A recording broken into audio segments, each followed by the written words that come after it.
Da cepa brotou a rama, da rama brotou a flor, da flor nasceu Maria, de Maria o Salvador. Olá, eu sou o Padre Jair, da Paróquia Nossa Senhora Aparecida da Cocaia, e eu venho aqui continuar com você essa partilha sobre os Evangelhos das Semanas do Advento.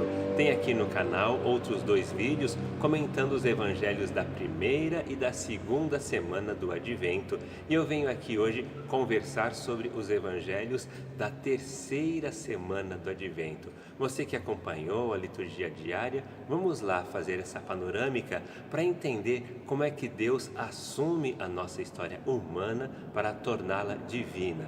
Deus se mistura à nossa história de sangue, suor e lágrimas para nos trazer a sua alegria e esperança. Vamos então retomar os evangelhos desta terceira semana do Advento. Na segunda-feira nós vimos Jesus no templo ser questionado pelos sumos sacerdotes e anciãos do povo.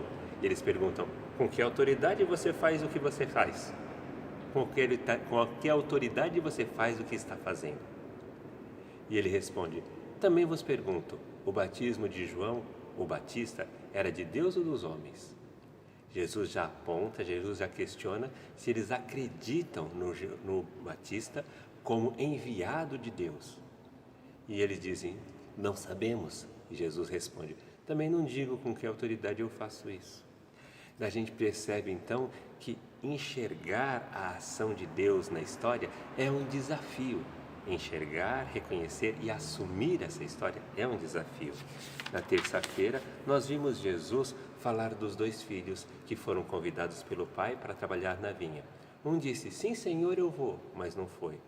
O outro disse: não vou, mas foi. E Jesus responde depois no final: os publicanos, os pecadores públicos, as prostitutas entrarão antes de vocês no reino de Deus, porque vocês não acolhem nem Jesus nem o Messias. Por que esses pecadores públicos e as prostitutas entram primeiro? Porque não podem se esconder da própria história e suplicam a misericórdia de Deus, e Deus ouve e Deus acolhe. Na quarta-feira nós vimos o João Batista perguntar para Jesus através dos seus mensageiros: és tu aquele que há de vir ou devemos esperar outro? E Jesus responde: digam a João, os cegos veem, os paralíticos andam, os leprosos são purificados, os surdos ouvem, os mortos ressuscitam e a boa nova é anunciada aos pobres. Jesus não responde diretamente: eu sou, mas ele mostra com os fatos aquilo que ele fez, que mostra o reino de Deus presente nas suas ações. Agora, nos evangelhos seguintes, aí tem uma história bem especial. No evangelho da quinta-feira, dia 17, nós vimos um álbum de família da família de Jesus, a genealogia de Jesus em Mateus capítulo 1. Quando a gente pega um álbum de família, de uma família que não é a nossa, a gente passa as fotos, aquelas fotos não nos dizem nada.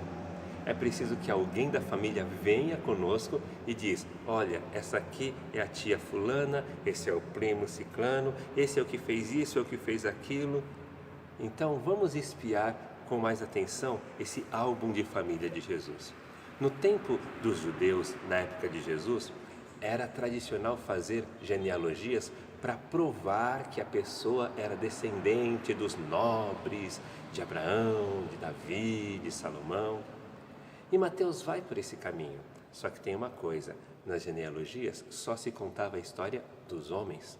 E Mateus, de propósito, coloca aqui o rosto de algumas mulheres antepassadas de Jesus: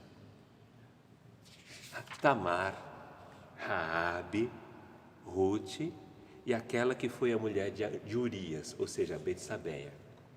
Todas essas mulheres foram exploradas, injustiçadas por homens. Todas estavam numa situação familiar inadequada, numa situação sexual imprópria, e todas lutaram pela vida, pela justiça, contra a lei. Pela situação que foi criada ao redor delas, todas elas estavam fora da lei e, na fé em Deus, pela vida, elas lutaram pelas suas vidas, pelas vidas dos seus filhos e de suas famílias. E os homens que as injustiçaram tiveram que acolhê-las e salvar a vida delas. Era um jeito que todas disseram: se você me matar, você morre também. E aí os homens, levando aquele susto, acolheram as mulheres. Essas são as antepassadas de Jesus, mulheres de fibra, de fé, de força e de raça, que estão no Mateus capítulo 1, na genealogia de Jesus. Mas no dia seguinte nós vemos o sonho de José, aquela situação que José encontra Maria grávida, não entende, não aceita e decide abandonar em segredo. Diz Mateus que José era justo e não queria, e sendo justo, José sendo justo, não quis denunciá-la.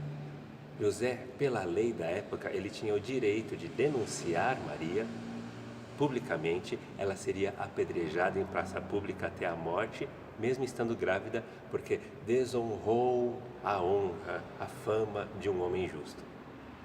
José era justo mais do que a lei, assim como as antepassadas de Jesus do dia anterior que nós ouvimos. E ele preferiu sumir no mundo, ficar na história como o pai que fez o filho e não assumiu, do que mandar apedrejar Maria por seu direito de homem. E aí no sonho o anjo Gabriel fala com José e diz: não tenha medo de aceitar Maria. O que foi concebido nela é graça do Espírito Santo. Dê o nome a ele, assuma ele como seu filho. E é isso que José faz. Ou seja, pela palavra dessa terceira semana do Advento, a gente vê como que Deus assume a nossa história até a raiz dos cabelos. Todos os nossos problemas, todos os nossos conflitos, todas as nossas dores. No sábado 19, nós vimos o anúncio do anjo a Zacarias, pai de João Batista. Zacarias duvida: como terei certeza disso? E o anjo responde: essa história vai acontecer, mesmo que você não acredite. O sinal é que você vai ficar mudo. E quando você reconhecer essa bondade de Deus acontecendo, você vai poder falar: bondade de Deus. O nome João, filho de Zacarias e Isabel, quer dizer isso: Deus é bom. Dá para a gente perceber então como que Deus, ele não tem vergonha, não tem medo de assumir as nossas histórias, as nossas dores, as nossas cruzes, para colocar luzes nessa história toda. E nesse quarto domingo do Advento, nós vamos encontrar Maria, que ouvindo a voz do mesmo anjo Gabriel, se coloca na confiança e no serviço. Ela não tem medo de assumir o projeto de Deus para si. Então ela diz: eis a serva do Senhor, faça-se em mim segundo a tua palavra. Que essa estrela da luz de Deus, essa estrela da palavra de Deus possa iluminar, continuar iluminando a sua vida até o dia do Natal. Você percebeu, está faltando ainda um pedacinho da estrela, né? Então, aguarde, na véspera de Natal, a gente vai contar o último capítulo dessa série. Grande abraço, Deus abençoe!